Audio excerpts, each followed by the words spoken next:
بسم اللہ الرحمن الرحیم۔ اسٹوڈنٹ کیسے ہیں آپ؟ امید کرتا ہوں آپ وہ ٹھیک ہوں گے۔ میں ہوں آپ کا ٹیچر غلام معین الدین۔ آج کا بیٹا جو ہمارا لیکچر ہے وہ لیکچر یہ ہے کہ کوشچن نمبر ہم 5 کریں گے چیپٹر نمبر 3 کا، اور ہمارا لیکچر 66 ہے۔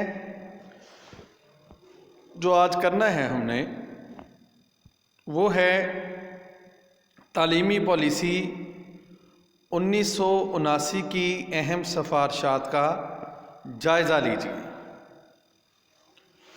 قومی تعلیمی پالیسی 1979 سابقہ طرز کی طرح 1977 میں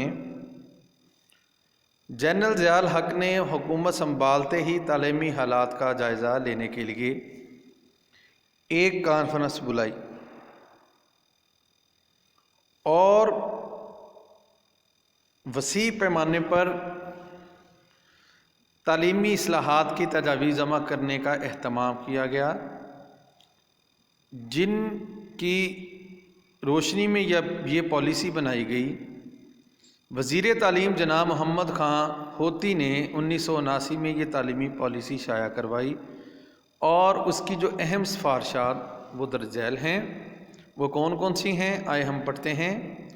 ہمہ گیر ابتدائی تعلیم پالیسی کے مطابق 53% بچے اسکولوں میں تعلیم حاصل کر رہے تھے، جبکہ 47% بچے اس سے محروم تھے۔ اسکولوں میں داخلہ کی عمر تک پہنچنے والے تمام لڑکوں کو 1987 تک، تمام لڑکیوں کو 1992 تک اسکولوں میں داخل کرنے کا انتظام کیا جائے گا۔ اس کے لیے 5 سالوں میں 13,000 نئے پرائمری اسکول کھولنے کا عزم کیا گیا۔ اس کے بعد دوسری اہم جو سفارش تھی وہ مساجد کے اندر اسکول کھولنے کا۔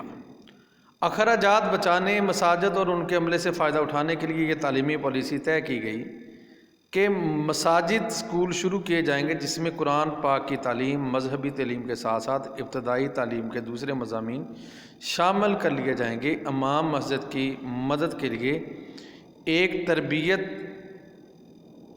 یافتہ استاد کا تقرر عمل میں لایا جائے گا، اور ابتدا میں 5,000 مساجد اسکول کھولنے کا پروگرام بنایا گیا۔ محلہ اسکول اسلامی معاشرے میں کچھ پڑھی لکھی خواتین ایسی بھی ہوتی ہیں جو اپنی حیاداری اور دوسری وجوہات کی وجہ سے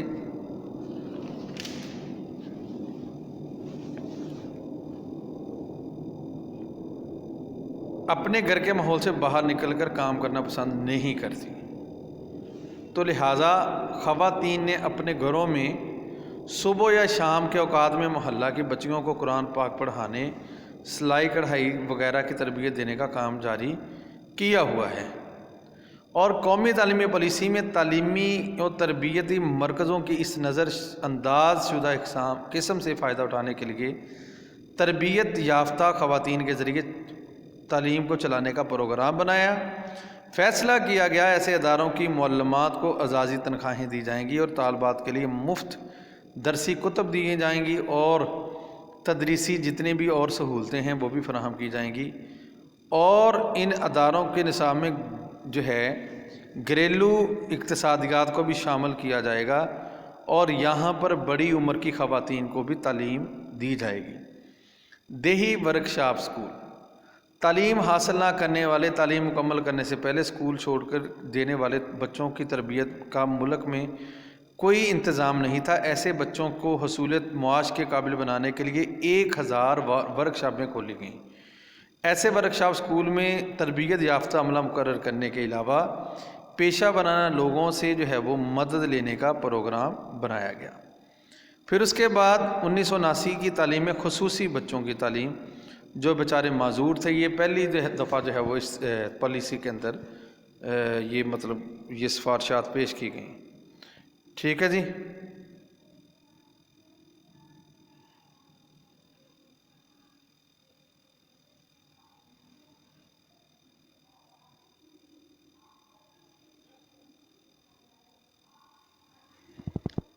یہ پہلی دفعہ وہ اس تعلیمی پالیسی میں یہ کہا گیا کہ خصوصی بچوں اور معذور افراد کے بارے میں اندازہ لگایا گیا اور ان کی آبادی کا 4% کے قریب ہے، ان کا جو تعداد ہے جسمانی طور پر معذور، گونگے اور بہرے، ذہنی طور پر پسماندہ اور نابینا افراد کے لیے پالیسی میں طے کیا گیا کہ مرکزی حکومت ایسے افراد کی تربیت اور بحالی کے لیے رہنما منصوبے بنائے گی۔ ایسے لوگوں کو مفید مہارتیں سکھائی جائیں گی تاکہ یہ معاشی طور پر خود کفیل ہو سکیں۔ ایسے ادارے چلانے والی تنظیموں کی بھی مدد کی جائے گی۔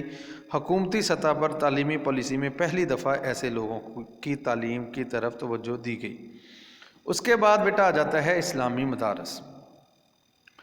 دارالعلوم، مکاتب اور مدارس کا انتظام مسلمانوں میں اسلام کی اشاعت اور قرآن کی تعلیم کے لیے کیا جاتا ہے۔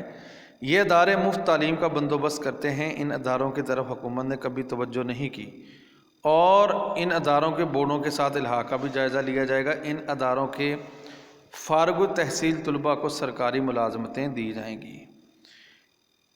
اس کے بعد آ جاتا ہے بیٹا اسلامیات اور مطالعہ پاکستان۔ اسلامیات اور مطالعہ پاکستان کی تدریس لازمی کر دی گئی، یہاں تک کہ اسے پیشہ ورانہ کالجوں کے نصاب میں شامل کر دیا گیا۔ اس کے بعد نجی اداروں کے قیام کی اجازت۔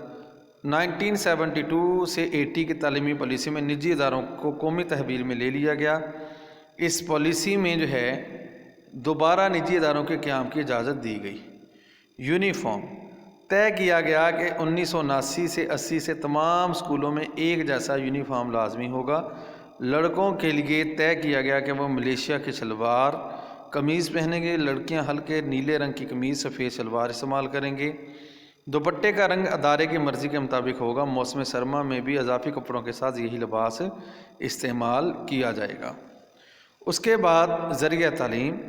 پاکستان کے آئین اور قائد اعظم کے فرمان کے مطابق اردو کی حیثیت مسلم ہے۔ پالیسی میں یہ طے کیا گیا 15 سال کے اندر اردو کو دفتری زبان کے طور پر نافذ کر دیا جائے گا، لیکن عبوری عرصے میں انگریزی کو جو ہے وہ والے تمام انگلش میڈیم اسکولوں اور قومی زبان اردو یا صوبائی اسمبلی سے منظور شدہ علاقائی زبان کو ذریعہ تعلیم بنائیں گے۔ اعلیٰ تعلیم کے درجوں میں بھی اردو کو بتدریج جو ہے وہ ذریعہ تعلیم بنایا جائے گا۔ یہ سفارشات تھیں، ٹھیک ہے جی، جو 1979 کی ایجوکیشن پالیسی میں طے کی گئی تھی۔ اسٹوڈنٹ اگر اس میں کسی بھی بات کی آپ کو سمجھ نہیں آ رہی، آپ جو ہے وہ مجھ سے کانٹیکٹ کر کے جو ہے وہ دوبارہ پوچھ سکتے ہیں۔ آج کے لیے مجھے اجازت دیجیے گا۔ اللہ حافظ، جزاک اللہ خیرہ۔ السلام علیکم ورحمۃ اللہ وبرکاتہ۔